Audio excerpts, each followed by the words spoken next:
2026 சட்டமன்ற தேர்தலுக்கு முன்பாக அதிமுக ஒருங்கிணைய வேண்டும் என முன்னாள் முதலமைச்சர் ஓ பன்னீர்செல்வம், சசிகலா கருத்து தெரிவித்துள்ளனர். தற்போது அதற்கான தேவை இல்லை என முன்னாள் அமைச்சர் பொன்னையன் பதிலடி கொடுத்துள்ளார். மூவரின் கருத்துக்களையும் தற்போது பார்க்கலாம். இந்த சூழ்நிலையை அனைத்து கழக உடன்பிறப்புகளும் தலைவர் மாண்புமிகு அம்மாவர் மீது பாசம் கொண்டிருக்கின்ற அனைத்து மக்களும் பிரிந்து கிடக்கின்ற அனைத்து இந்திய அண்ணா முன்னேற்ற கழகத்தினுடைய சக்திகள் இணைய வேண்டும் என்றுதான் இன்றைக்கு அனைவருடைய குரலாக ஒலித்துக் கொண்டிருக்கிறது என்பதனையும், புரட்சித் தலைவர் அவர்கள் பிறந்த இந்த நன்னாளில் புரட்சித் தலைவருடைய சக்தியில் மாண்புமிகு அம்மா அவர்கள் சக்தியில் அனைவரும் இணைந்து வர இருக்கின்ற தேர்தலை நாம் எதிர்நோக்கினால் நம்மளை வெல்ல யாராலும் முடியாது என்ற சூழ்நிலை உருவாகியிருக்கிறது என்பதனை இந்த நல்ல நேரத்திலே தெரிவித்து அனைவரும் இணைந்து செயல்பட வேண்டும் என்பதுதான் எங்களுடைய தலையாய கோரிக்கை என்பதனை இந்த நல்ல நேரத்தை தெரிவித்துக் கொள்கிறேன். நாங்கள் தொடர்ந்து இணைப்புக்கான முயற்சிகள் நடைபெற்றுக் கொண்டிருக்கிறோம்.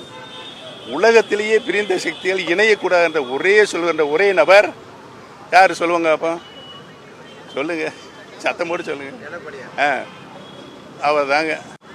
இதை நாட்டு மக்களும் தொண்டர்களும் நன்றாகவே புரிந்து வைத்திருக்கிறார் என்பதை தெரிவித்துக் கொள்கிறேன்.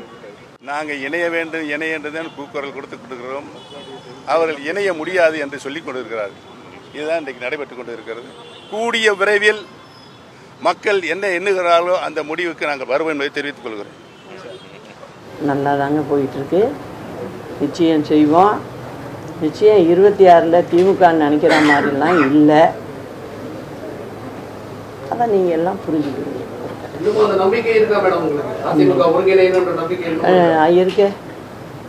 இருக்கு.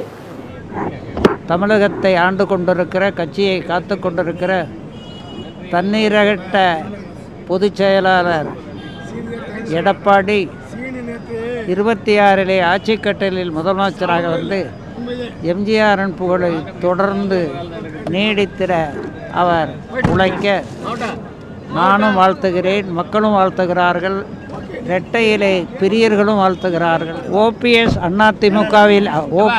அதிமுகவிலே இல்லை. அவரை பற்றி ஏன் கேட்கிறீர்கள்?